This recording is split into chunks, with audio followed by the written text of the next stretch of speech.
Hello tout le monde, j'espère que vous allez bien et bienvenue dans cette nouvelle vidéo, bienvenue dans ce nouveau thread d'horreur. Alors j'espère que vos vacances se passent bien. Pour ma part, ça a été excellent et surtout, je vous reviens plein d'énergie pour vous jouer à nouveau de mauvais tours. N'hésitez pas à me dire un petit peu ce que vous avez fait pendant ces vacances, ça me ferait fort plaisir de vous lire. Comme d'habitude, deux histoires. La première, quelque chose de concret. On se situe un petit peu sur une histoire de famille, vous allez voir, c'est mystérieux, ça fait peur, c'est clairement tout ce qu'on aime finalement. Et la seconde, un côté un petit peu plus paranormal. Ces deux histoires-là, c'est moi qui les ai écrites, donc j'espère qu'elles vous plairont. Surtout, n'hésitez pas à me commander à la fin de la vidéo ce que vous en aurez pensé. Si jamais, comme d'autres personnes, vous souhaitez m'envoyer vos témoignages, c'est à l'adresse mail juste ici, whatsupwitches@gmail.com, et vous savez à quel point je vous lis avec plaisir. Merci beaucoup aux nouvelles personnes qui se sont abonnées, ça me fait plaisir de voir à quel point la chaîne se développe et tous les retours que vous faites. D'ailleurs, je ne sais pas si vous avez vu, mais au niveau des shorts, il y a des petites surprises qui se profilent et il serait question d'un endroit abandonné. De toute façon, vous le verrez dans les prochaines vidéos et à chaque fois, comme d'habitude, je vous tiens au courant. Sans plus attendre, je vous laisse avec la première histoire et ça me fait fort plaisir de vous retrouver.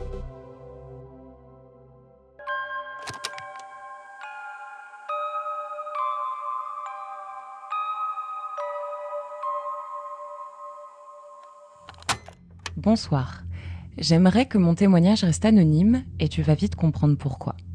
Au moment des faits, nous étions en été et j'étais partie dans la maison familiale de vacances pour une sorte de retraite d'une semaine. J'avais besoin de calme et de tranquillité pour pouvoir pleinement me concentrer sur les derniers détails de ma thèse. Me voilà donc en pleine campagne, la maison étant située au milieu de forêts, non loin d'un petit village où tout le monde se connaissait. Pas de voisins directs, sauf une ferme à plusieurs centaines de mètres qu'on voyait à peine à travers les arbres. Le premier jour, pas grand-chose à signaler. J'avais ouvert la maison et pris mes marques. Ça faisait un moment que ni ma famille ni moi-même n'étions allés dans cette maison. Et à l'époque, je ne me rappelais plus pourquoi nous avions cessé d'y passer nos vacances. Le silence m'a fait du bien. On n'entendait que le vent dans les arbres et les oiseaux. Cette solitude n'était pas du tout pesante pour moi. Par contre, cette maison et ce terrain étaient grands pour une seule personne. Et j'avoue que j'étais un petit peu intimidée, surtout le soir et la nuit. Par manque d'habitude, je jetais souvent des coups d'œil autour de moi, m'attendant presque à voir une ombre passer. J'aimais bien me faire peur, jouer avec mon imagination. J'avais l'impression de me tester. Je faisais toujours une petite balade en fin de journée pour me vider l'esprit. Et le second soir, alors que je regardais les ombres des arbres s'étirer en écoutant les croassements des corbeaux, mon regard est tombé sur la barrière du jardin. Elle était entrebâillée, alors que j'étais persuadée de l'avoir bien fermée le matin même. Et avec la rouille qui commençait à grignoter ce pauvre portail, autant dire que l'ouvrir était difficile. Je l'ai remis en place, et là, j'ai vu une petite pierre très blanche, au milieu du chemin, comme si on l'avait peinte. Dessus, j'y ai vu écrit en rouge le prénom de ma grand-mère. Étonnée parce que je ne l'avais pas vu plus tôt, je l'ai ramassé. Sauf que le lendemain, il m'est arrivé pareil. Cette fois avec le nom de mon grand-père, et plus proche de la maison, sur la terrasse. Et le portail, ouvert à nouveau. J'ai commencé à me demander si quelqu'un entrait par effraction dans notre jardin. Peut-être que je passais trop de temps toute seule dans cette grande maison vide. Alors le troisième jour, j'ai décidé d'aller faire un tour sur le chemin pour agrandir mon périmètre. En l'empruntant, je passais forcément devant chez mes voisins. Et j'en ai donc profité pour jeter un coup d'œil à leur propriété. Leur maison semblait presque abandonnée pour être honnête. La peinture était décrépie, le lierre envahissait la propriété et les fenêtres étaient sales. Mais ça ne m'a pas empêché de remarquer une dame. Elle était au premier étage, fenêtre de droite. Je crois qu'elle me fixait, mais je n'en suis pas sûre. Comme elle ne bougeait pas, j'ai levé la main comme pour dire bonjour. Mais elle n'a pas bougé. Croyant que c'était un mannequin et me sentant un peu bête, j'ai passé mon chemin. Sauf que quand je suis rentrée en sens inverse, la silhouette avait disparu. Étrange. Je suis donc rentrée chez moi et cette fois-ci c'était le choc. Non seulement le portail était ouvert, mais en plus, la porte de la maison l'était aussi. Dans la table de la cuisine, j'ai trouvé 3 pierres blanches avec le nom de mes parents et celui de mon oncle posées à leurs places respectives lorsque nous étions à table. Personne ne pouvait connaître ce genre de détails. Et surtout, quelqu'un était rentré chez moi. Il n'y avait plus de place au doute. La peinture rouge, encore fraîche, coulait sur la table. Et ce détail m'a marqué pour 2 raisons. De 1, on aurait dit du sang. Et de 2, soit la personne était encore dans la maison, soit elle était dans le jardin. Mais dans les 2 cas, je n'étais pas seule. Je suis directement sortie de la maison et j'ai voulu me cacher dans la voiture. Sauf que les clés étaient dans ma chambre et la voiture était verrouillée. Je me sentais tellement vulnérable, c'était insupportable. J'avais le sentiment d'être observée de partout. Et avec la panique, j'avais laissé mon téléphone sur la table de la cuisine. Alors par réflexe, j'ai grimpé à un arbre me permettant d'avoir un point de vue sur tout ce qui m'entourait. Après avoir attendu un bon moment, rien ne s'est passé. Et comme je sentais l'orage arriver, j'ai fini par descendre. Silencieusement, j'ai pris mon téléphone. Aucun réseau, sûrement dû aux intempéries. Armée d'un couteau de cuisine, j'ai fait le tour de la maison, chaque recoin, et heureusement, je n'ai trouvé personne. J'ai jeté ces pierres dans le jardin sous la pluie, incapable de les regarder plus longtemps.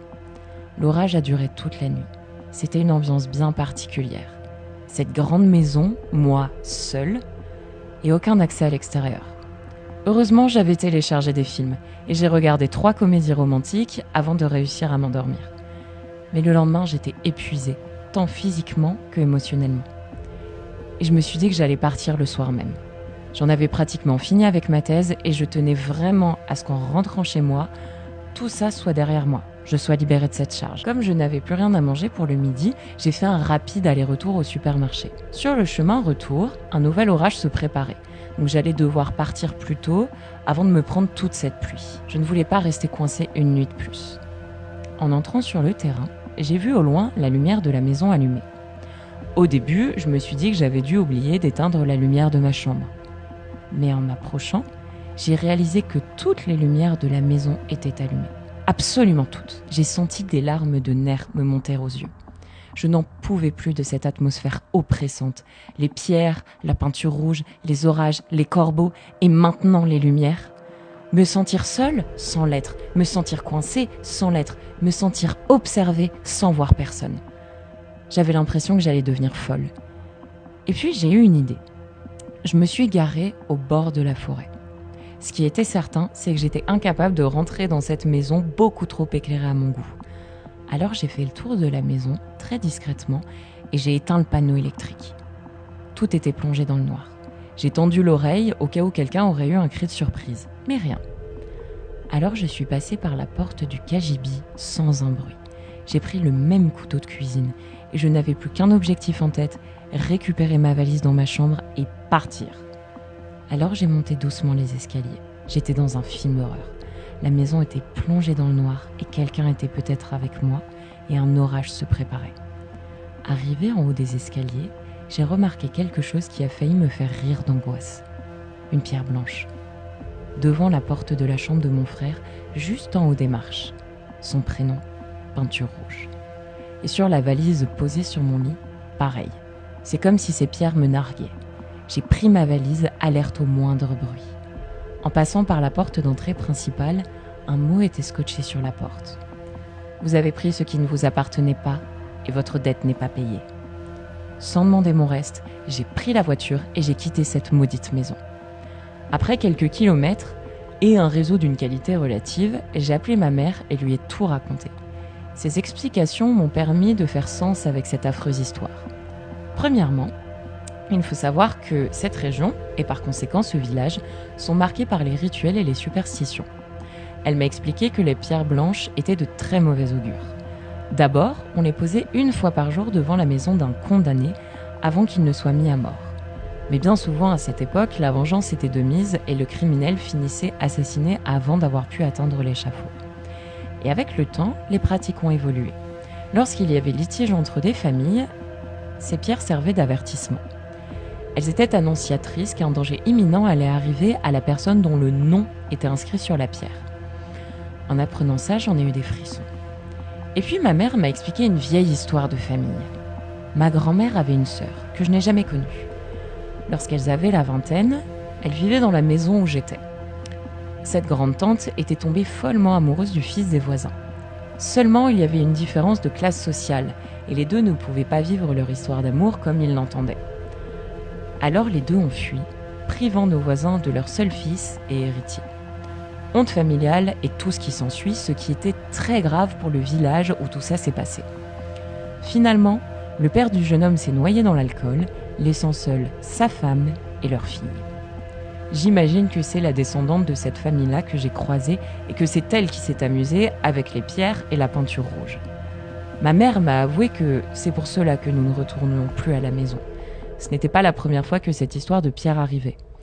Mais comme le temps était passé et que l'eau avait coulé sous les ponts, elle pensait que tout ça n'était plus qu'une histoire ancienne et que j'étais en sécurité. J'ai mis du temps à me sentir à nouveau en sécurité lorsque je suis seule. J'ai encore l'impression d'être suivie parfois dans la rue. Et puis je repense souvent à cette dame que j'ai vue par sa fenêtre qui m'observait sans bouger, m'ignorant alors qu'elle rentrait par effraction chez moi. Maintenant, tu comprends pourquoi je préfère que ça reste anonyme. Bonne route à toi et prenez garde aux histoires de famille. Alors en effet, c'est un film d'horreur. Ce moment où il y a un orage qui se prépare, où t'es plongé dans le noir avec ton couteau de cuisine juste parce que t'as envie de récupérer ta Valda, c'est un film d'horreur. Horrible. Horrible. Ce sentiment d'impuissance, de savoir que, tu sais, au final, tu fouilles chaque recoin de chez toi, mais qui sait si la personne n'a pas trouvé une cachette que t'aurais pas pensé à regarder. Et t'es là, tu regardes Love Actually ou je ne sais quelle comédie romantique et t'as juste une personne qui est dans le placard, tu sais, qui attend de venir t'attraper au moment où tu t'y attends le moins. Ce sentiment de danger intérieur. Mettez-vous à la place 2 secondes de la personne dans cette histoire. Dites-moi en commentaire ce que vous auriez fait à sa place. Est-ce que vous seriez parti direct ? Moi, honnêtement, je sais pas. En fait, je trouve que dans ce genre de situation, c'est tellement lunaire que tu te dis, non, c'est pas possible. Tu sais, il y a cette partie rationnelle de toi qui est en mode, mais non, vas-y, c'est moi qui en fais des caisses. C'est pas vous qui en faites des caisses. Oh, cette histoire ! Mais je m'imagine 2 secondes à la place de cette personne. Oh là là là là là là. Affreux. N'hésitez pas à me dire ce que vous avez pensé de cette histoire, ce que vous auriez fait à la place de cette personne. Et sans plus attendre, je vous laisse avec le second récit.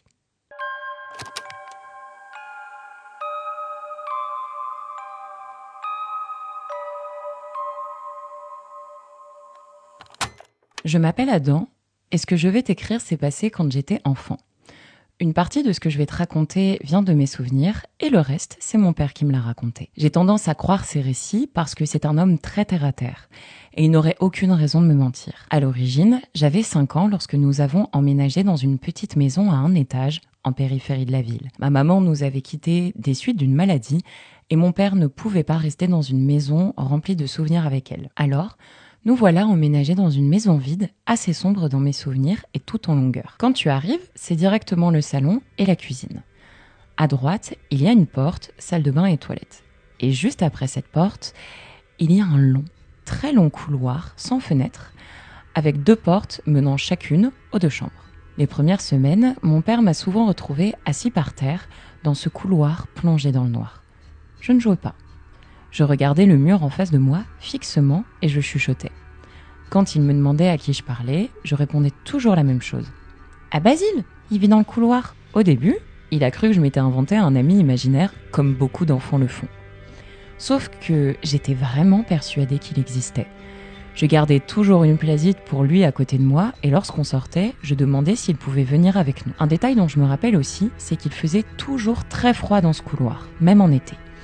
Aucune lumière, aucune chaleur, honnêtement c'était un peu glauque.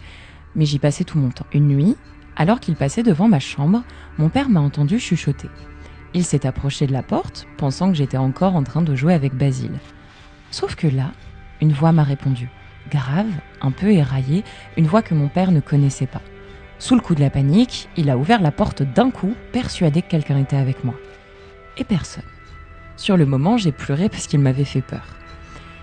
Et je me rappelle que lorsque mon père m'a pris dans ses bras pour s'excuser, j'ai regardé par-dessus son épaule et j'ai vu la porte bouger, comme si elle se fermait doucement. Mais le mouvement était si imperceptible que j'en doute un petit peu aujourd'hui. Quelques jours plus tard, nous étions dans ma chambre et mon père m'aidait à m'habiller. J'étais devant le miroir, la porte ouverte, donc on pouvait voir le couloir dans le reflet. Et alors que mon père fouillait l'armoire pour choisir mes vêtements, je regardais le reflet de ce long couloir. Et j'ai un souvenir très net de ce moment. Au fond du couloir, j'ai vu une grande silhouette d'homme déformée. Ça m'a marquée parce que j'étais sûre que c'était Basile, mais je me demandais pourquoi je le voyais comme ça. Il avait la tête légèrement penchée, comme si elle était trop lourde, et je ne voyais pas les détails de son corps. Juste cette immense ombre imposante qui ne me lâchait pas des yeux. J'étais comme hypnotisée par cette vision, mon père a dû me secouer pour que je réagisse et que je choisisse entre 2 t-shirts. Plus tard, il m'a avoué qu'à ce moment-là, il a senti un froid intense, comme celui du couloir, et qu'il était sûr que nous n'étions pas seuls. Il m'a dit que lorsqu'il s'est tourné pour me parler, je me tenais droit comme un i et je ne semblais plus respirer. Je lui ai fait très peur ce jour-là, et il commençait à se sentir de moins en moins à l'aise dans cette maison. Plus tard, une nuit, mon père a été réveillé par le bruit de la poignée de sa chambre qui tournait doucement. Il a cru que je faisais un cauchemar, alors il s'est levé pour me laisser rentrer. Mais rien. Le couloir était vide et toujours aussi froid. Par contre, la porte de ma chambre était grande ouverte. Lorsqu'il est venu vérifier si je dormais, ce que je faisais, il a vu des traces sur le miroir qui l'ont choqué. Mes mains d'enfant, partout, et plus haut, les traces de 2 grandes paumes avec de très longs doigts fins. Ce soir-là, il m'a quand même pris avec lui pour dormir sans me réveiller. Vers les derniers jours où nous avons habité cette maison, mon père dormait avec moi dans ma chambre. Avec les mois qui ont passé, je faisais de plus en plus de cauchemars et je ne supportais plus d'être seule. Je n'en ai plus grand souvenir, mais mon père m'a avoué qu'il ne se sentait plus à l'aise dans cette maison non plus. Il avait l'impression que le couloir aspirait toute l'énergie de la maison et qu'il y voyait toujours une silhouette du coin de l'œil. Un soir, on dormait dans ma chambre et c'est un bruit venant du couloir qui l'a réveillé, comme si quelqu'un faisait crisser ses ongles sur le mur. Mon père m'a raconté qu'il a entendu cet interminable bruit avant un silence pesant et qu'ensuite, il a vu la poignée de la porte s'abaisser tout doucement. La porte s'est ouverte et est restée entrebâillée un moment. Au début, mon père m'a dit qu'il n'osait plus bouger, mais qu'en sentant le froid glacé du couloir s'introduire dans ma chambre, il a réalisé qu'on ne pouvait vraiment plus rester ici. Cette fois-ci, il sentait que nous étions en danger. Alors il m'a pris dans ses bras, il a fermé les yeux et il a crié une prière en sortant de la chambre en courant. Moi, évidemment, ça m'a réveillée et comme je comprenais rien de ce qui se passait et que j'avais peur, je me suis mis à pleurer. La dernière chose dont je me souviens lorsque nous avons quitté cette maison, c'est qu'en sortant, j'ai regardé par-dessus l'épaule de mon père. Et je me rappelle avoir vu une grande silhouette au niveau de la porte de ma chambre, la même que celle du miroir. Mais je la sentais menaçante et c'est ce sentiment qui m'a marquée. Après tout ça, nous avons vécu quelque temps chez des amis de mon père. Nous ne sommes plus retournés dans cette maison et après ça, je n'ai plus d'amis imaginaires du nom de Basile. Je sais que mon père a fait des recherches sur cette maison pour comprendre ce qui se passait, mais je n'ai jamais voulu en faire. Je ne veux pas croire au paranormal et je n'ai pas envie de me dire que c'est la seule chose qui pourrait m'expliquer ce qui s'est passé dans cette maison. On en reparle encore de temps en temps tous les deux, mais je lui ai demandé de ne jamais me révéler le passé de cet endroit. De toute façon, tout ça est derrière nous et je préfère me concentrer sur le futur. Pardon pour la longueur de mon histoire et j'espère qu'elle t'aura plu. Cette Père de Dieu. C'est clairement un film d'horreur. Ça m'a fait penser à Mister Babadook. Et il y a aussi un autre film. Je crois que sur l'affiche, c'est genre un enfant avec des papillons. Je vais encore demander un petit devoir à Florian, c'est de trouver la...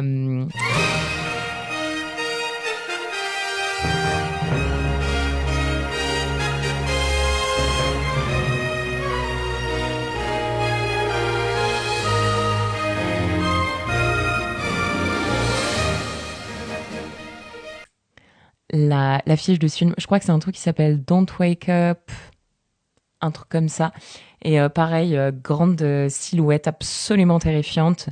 Puis bien évidemment la nuit, au fond du couloir, c'est glauque, il fait froid. Il y a ton gamin qui te dit qu'il a un ami imaginaire. Un peu trop concret. D'ailleurs, si jamais vous voulez des conseils de films d'horreur, n'hésitez pas à jeter un coup d'œil sur les shorts que je poste tous les jours parce que il y a pas mal de références à avoir et là, ça commence à se cumuler. Vous pouvez trouver des belles références et vous faire de belles soirées films d'horreur. Ok, faut réagir là. Faut réagir et puis surtout, t'as la responsabilité de ton enfant, donc il faut te barrer.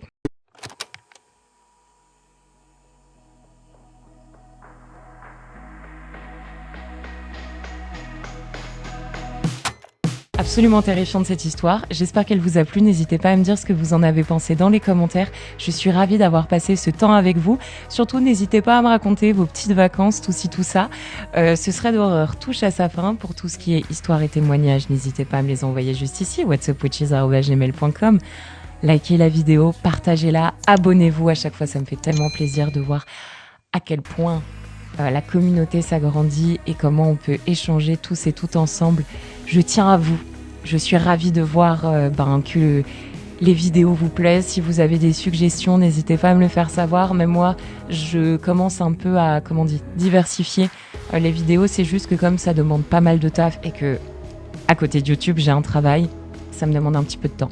Mais si jamais, en termes de thread horreur ou même, je sais pas, si vous aimez un petit peu le true crime, si vous voulez que je regarde quelques trucs, surtout n'hésitez pas à me le dire, j'adore partager ces moments-là avec vous. Merci de participer avec moi et de rendre cette chaîne YouTube encore plus belle. Je vous souhaite un merveilleux été, je vous souhaite une très bonne semaine, une bonne soirée, bonne journée, bon week-end. Et sur ce, c'est une fin de tournage.